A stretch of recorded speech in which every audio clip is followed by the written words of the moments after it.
Bonjour à tous, j'espère que vous allez bien। तो आज के लेसन में हम करेंगे वोकैबुलरी जो कंट्रीज और उनकी नेशनैलिटी से रिलेट होती है। तो स्टार्ट करते हैं। कंट्री को फ्रेंच में बोलते हैं पेई और नेशनैलिटी को नेशनैलिते। तो जो पहली कंट्री हम करेंगे वो है फ्रांस। फ्रांस को फ्रेंच में बोलते हैं ला फ्रांस और जो उसकी नेशनैलिटी होती है वो होती है फ्रांसे। और फेमिनिन नेशनैलिटी के लिए हम एक एंड में ई ऐड कर देते हैं।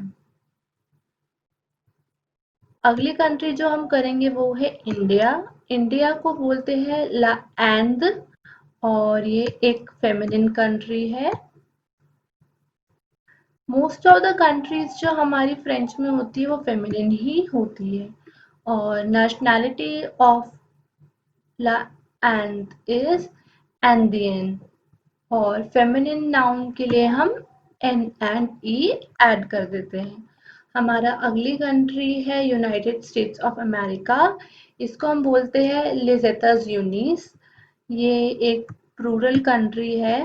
आप इसमें देख सकते हैं जो एताज है वो प्लूरल फॉर्म में, दैट इज स्टेट्स जो है ये प्लूरल फॉर्म में है, इसलिए हम इसके साथ ले यूज करते हैं, ये प्लूरल फॉर्म यूज करते हैं।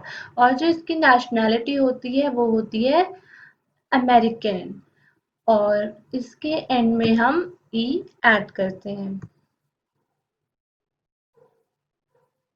तो जो हमारी अगली कंट्री है वो है इंग्लैंड एंड इसको फ्रेंच में बोलते हैं l'Angleterre और जो इसकी नेशनैलिटी होती है वो होती है ओंगले। और फेमिनिन नेशनैलिटी के लिए हम एंड में ई ऐड करते हैं। जो हमारी नेक्स्ट कंट्री है वो है चाइना और इसको हम फ्रेंच में ला शीन बोलते हैं और इसकी नेशनैलिटी होती है शिनुआ। और फेमिनिन के लिए हम इसमें एक एंडिंग में ई ऐड करते हैं। और जो ये हमारी ओंग्लेतर होती है ये भी फेमिनिन है। मैं आपको बाद में बताऊंगी कि इनके जेंडर जानने का रोल क्या है। बेसिकली हमारी कंट्रीज के लिए जेंडर जानने का रोल क्यों होता है। तो जो हमारी नेक्स्ट कंट्री है वो है कनाडा और कनाडा को हम फ्रेंच में बोलते हैं ले कनाडा और नेशनैलिटी होती है कनेडियन। इसमें हम लास्ट में एन ई ऐड करते हैं। आप एक पैटर्न नोटिस करेंगे कि जिन भी नेशनैलिटी में लास्ट में आई ई एन आ रहा है उसमें हम एंडिंग में एन ई ऐड करते हैं और जो बाकी नेशनैलिटीज है उसमें हम सिर्फ एक ई ऐड करते हैं। तो जो हमारी नेक्स्ट कंट्री है वो है जर्मनी और इसको हम फ्रेंच में बोलते हैं अल्माइन्य। जो हमारा इसमें ये जी एन ई होता है ये आइन्य की साउंड प्रोड्यूस करता है और ये एक हमारी है फिर से फेमिनिन कंट्री। जर्मनी की जो नेशनैलिटी वो होती है अल्मोंद और हम लास्ट में एक ई ऐड करते हैं फॉर फेमिनिन नेशनैलिटी। तो जो हमारी नेक्स्ट कंट्री है वो है स्पेन और इसको हम बोलते हैं लेस्पाइन्य और नेशनैलिटी को बोलते हैं स्पाइनियोल। इसमें भी हम एंड में ई ऐड करते हैं फेमिनिन नेशनैलिटी के लिए। जो हमारी अगली कंट्री है वो है इटली। इसको हम फ्रेंच में बोलते हैं ला इताली। ये फिर से एक फेमिनिन कंट्री है और इसकी नेशनैलिटी होती है इतालियन। अब इसमें भी आप नोटिस करेंगे कि ये इसके एंड में आ रहा है आई ई एन। तो हम फेमिनिन नेशनैलिटी के लिए एन ही लगाएंगे इसके आगे।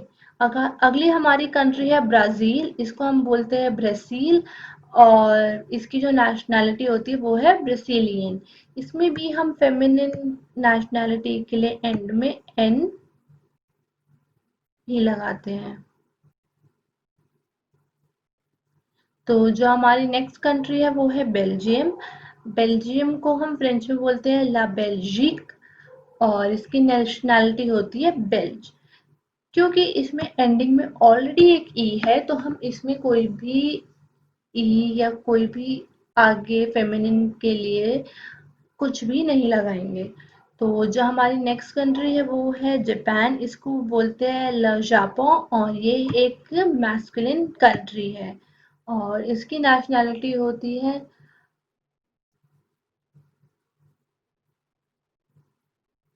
जापाने और इसके एंडिंग में हम लगाते हैं ई फॉर फेमिनिन नेशनैलिटी।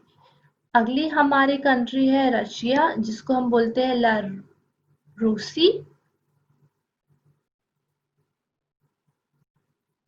और इसकी नेशनैलिटी होती है रूस।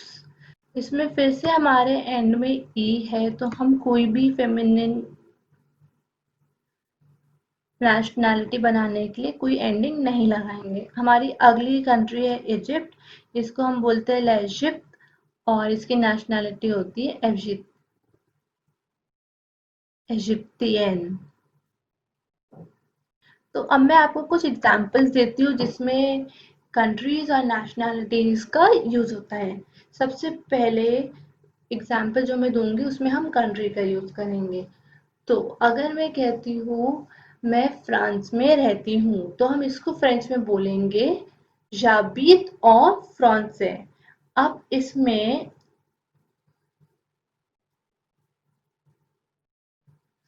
j'habite en France। अब इसमें हम सोचेंगे कि जेंडर हमें इसका जेंडर जानने की जरूरत क्या है। तो मैं आपको बताती हूँ।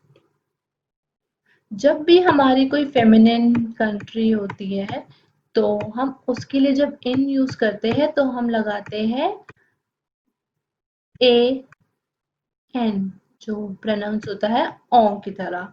और जो भी हमारी मैस्कुलिन कंट्रीज होती हैं उसके साथ हम लगाते हैं आ यू जिसको हम बोलते हैं ओ।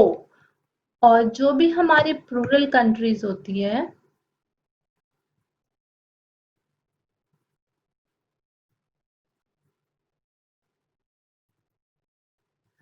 और जो भी हमारी प्लूरल कंट्रीज होती है उसके साथ हम लगाते हैं आ यू ईट्स जो इसको भी हम प्रोनाउंस करते हैं ओ।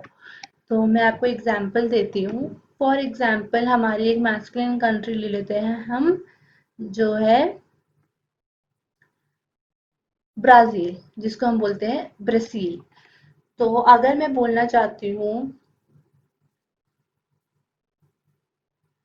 आई want to go to Brazil तो मैं ये बोलूंगी já voudrais aller au Brésil। तो इसमें मैं यूज कर रही हूँ ए यू। या फिर अगर मुझे बोलना है आई लिव इन ब्राजील तो मैं बोलूंगी जाबित ओ ब्राजील। क्योंकि इसमें हमारा जो कंट्री है वो एक मैस्कुलिन कंट्री है। और फॉर एग्जाम्पल अगर मैं बोलती हूँ I will go to USA और यूनाइटेड स्टेट्स ऑफ अमेरिका तो मैं बोलूंगी जीरे ओ एताज जो होता है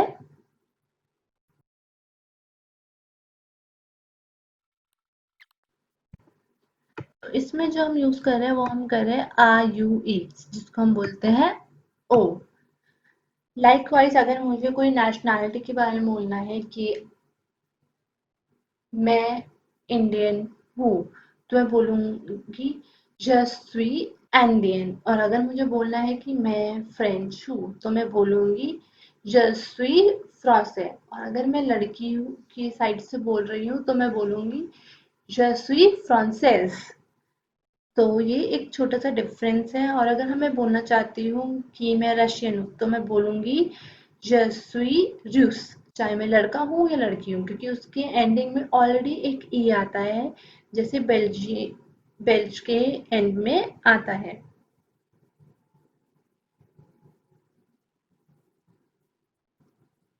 तो आज के लिए बस इतना ही। मैं आशा करती हूँ आपको आज का लेसन अच्छा लगा होगा, और अगर आपको अच्छा लगा है तो लाइक और सब्सक्राइब ज़रूर करें। अगर आपको कोई भी डाउट है तो आप कमेंट सेक्शन में मुझे बता सकते हैं।